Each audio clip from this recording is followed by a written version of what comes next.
சாந்தி. இன்றைய முரளியிலிருந்து கேள்வி பதில். மார்ச் 13.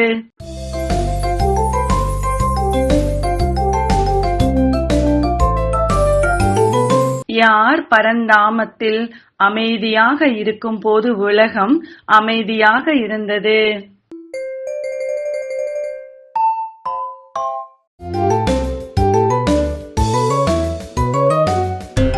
மற்ற தர்மத்தினர் அனைவரும்.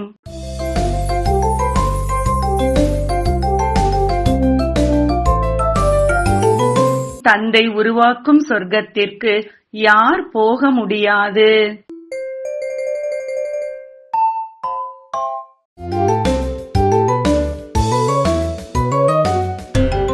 அஞ்ஞானிகள் போக முடியாது.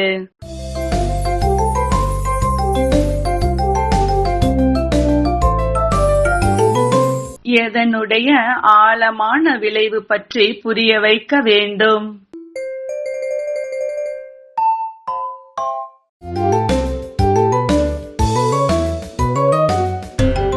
கர்மம் அகர்மம் விகர்மம் பற்றி.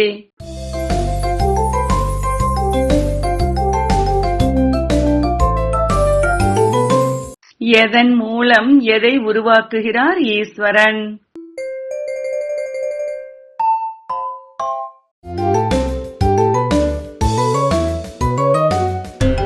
ஸ்ரீமத் மூலம் தத்துவங்களோடு சேர்த்து உலகை உயர்வாக்குகிறார்.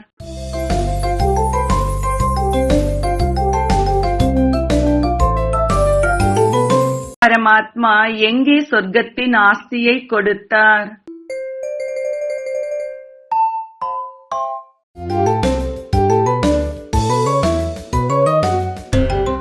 சங்கம யுகத்தில்.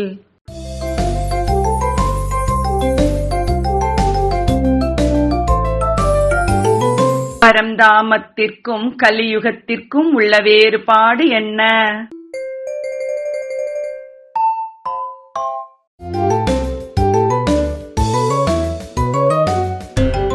பரந்தாமம் அமைதியின் தேசம், கலியுகம் துக்க தேசம்.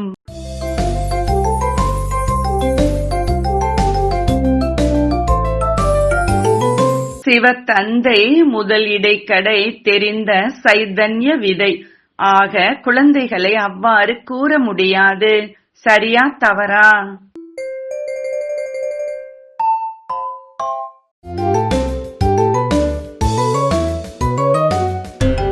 சரி.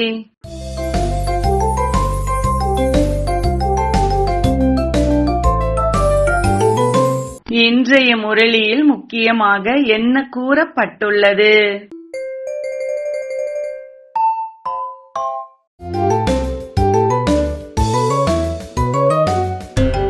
எதை அடைய வேண்டுமோ அதை அடைந்து விட்டேன், பிறகு இழந்தேன் அடைந்தேன் இழந்தேன் அடைந்தேன் என்ற விளையாட்டை தந்தையின் குழந்தைகள் வேலைக்காரனை போல் முயற்சி செய்ய முடியாது. ஓம் சாந்தி.